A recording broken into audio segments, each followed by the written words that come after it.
Warm greetings to everyone. Welcome to another conference in our self-knowledge course. Today we are going to learn a practice based on the wise application of the law of correspondence.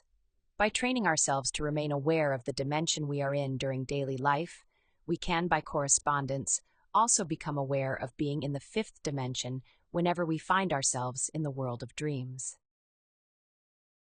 The objective of today's topic is to learn a valuable and very simple technique known as the little jump. This practice will help us achieve our first conscious astral experience if we haven't yet experienced one, and for those who already have, it will strengthen the continuity with which we consciously project ourselves into the astral plane. Before explaining what the little jump technique is, let's briefly review what astral projection is and why this practice is so valuable. Astral projection is the process through which our soul, clothed in the astral body, goes out into the fifth dimension of nature. It is a completely natural process that takes place every time our physical body falls asleep. This process is essential because only when the psyche, or soul, leaves the physical body can the vital body recharge the physical energies during the hours of rest. However, the problem is that our consciousness remains asleep. Throughout the day, we live fascinated, forgetful of ourselves, completely identified with the psychological defects that emerge within us as we face different situations in daily life. We are absorbed in our thoughts and emotions, and because of that, we remain in a dreaming state even while awake.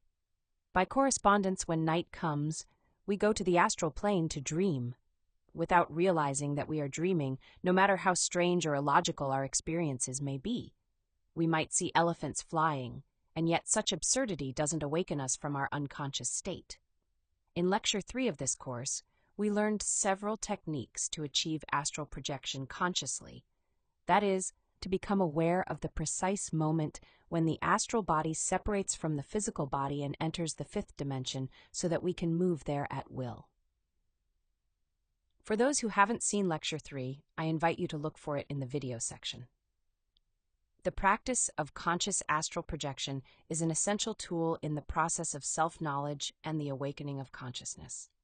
Now, let's talk briefly about why we should practice it and what we can do once we find ourselves consciously out of the body in the astral plane. Through conscious astral projection, we can verify for ourselves the existence of different dimensions in nature, beyond this third dimension where our physical body resides. We can also confirm that we possess other vehicles through which our essence can manifest in those higher dimensions. In that state, we will perceive ourselves moving in a body that looks identical to the physical one, yet is of a completely different nature and endowed with extraordinary capabilities. With the astral body, for example, we can pass through walls, fly, or move instantly from one place to another at the speed of thought. This technique also allows us to access the wisdom of the higher dimensions, to converse directly with the different parts of our being, and to receive guidance and direction from them. We can ask our inner being to reveal the truth about anything we wish to understand, such as confirming the teachings we are studying in these conferences. We can investigate our past lives, explore our karmas, verify our progress in the inner work, and receive insights about the process of psychological death we must undertake. In truth, there is an infinite number of things we can discover and investigate in those superior regions of nature. That is why it is so important to make the effort to begin practicing consciously and to awaken within ourselves when we are in the astral plane. The technique we will learn today is based on the law of correspondence, the universal principle that says, as above, so below, as within, so without. This means that just as we make the effort to remain aware of ourselves and of the dimension we are in while on the physical plane, by correspondence, that same awareness will manifest when we find ourselves on the astral plane. It is quite common that what we do during the day is repeated mechanically in the world of dreams. If we spend the day working, we dream of working. If we identify with certain situations on the physical plane, we end up recreating those very same situations on the astral plane. Let's use this knowledge wisely. Since we now understand how the law of correspondence works, we can begin to develop greater awareness during the day, so that we may awaken our consciousness when we are in the astral plane. So, what does the little jump practice consist of? First, we must reflect on a simple but profound fact. When we are in the dream world, we always assume that we are awake, that we are in the physical plane.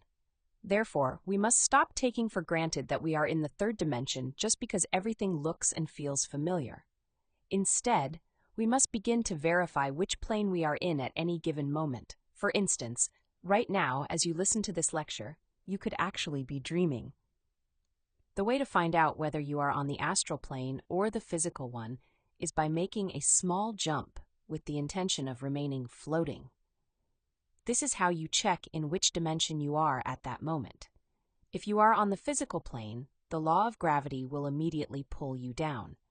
But if you are on the astral plane, which is governed by fewer laws and does not have gravity as it exists here, you will find that when you jump with the intention of floating, you actually remain suspended in the air.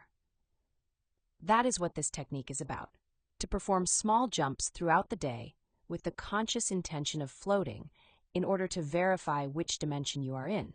By doing this regularly and sincerely asking yourself, in which dimension am I right now, you train your consciousness to stay alert. Then, at night, when your physical body sleeps and you find yourself in the astral world, this same questioning will arise spontaneously. And when you perform the jump, you will discover that you are indeed in the astral plane because you will float. There is also another way to verify where you are. Try stretching one of your fingers.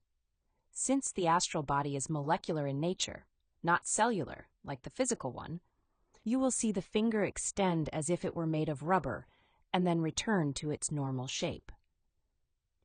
That sign will instantly let you know that you are in the astral plane. From that moment on, you can move freely within that dimension and carry out the purpose you have set for your practice. When should we practice the little jump to check which dimension we are in? Ideally, we should make it a habit to do it every time we get out of bed. This is because it's quite common to dream that we wake up, get out of bed, even go to the bathroom, or start our daily routine, only to wake up again, but this time in the physical plane. That's why it's highly recommended to perform the little jump each time you wake up, just to be sure. Also, whenever we change activities during the day, we should pause for a moment, ask ourselves which plane we are on, and then do the test. We must make the conscious effort to remain in a state of alert perception, remembering ourselves, staying awake, and practicing self-observation, so that we can recognize and eliminate the psychological defects that manifest from moment to moment and keep our consciousness asleep. So, every time we return to self-remembering, we should also verify which dimension we are in. It is also very helpful to perform the little jump whenever we see something surprising, strange, or out of the ordinary. Doing this prevents us from assuming that everything around us is normal. Then, when we find ourselves in the dream world and something illogical or surreal happens, as it often does, we'll be more likely to stop and question whether we are dreaming. And when we test it, we'll discover that we truly are in the astral plane. The result of this practice is that we gradually begin to develop awareness of ourselves on the physical plane. By correspondence, this self-awareness will extend to the astral plane, allowing us to awaken there and move consciously through the fifth dimension of nature. The only requirement for success with this technique is to practice it with sincere longing, consistent discipline, and patient perseverance until you achieve results. We truly hope that this practice becomes a valuable tool for you on your path. This was today's conference. If you have any questions about the topic, feel free to leave them in the comments and we'll gladly address your concerns. In our next conference, we will explore a very important topic, one that will help us understand why the path to self-realization is difficult. We will uncover the obstacles we encounter in our inner work and learn how to overcome them, as well as the ways to avoid all forms of self-deception that can lead us astray from our progress toward the intimate self-realization of our being. Don't miss this important study. Until next time, keep working on yourself.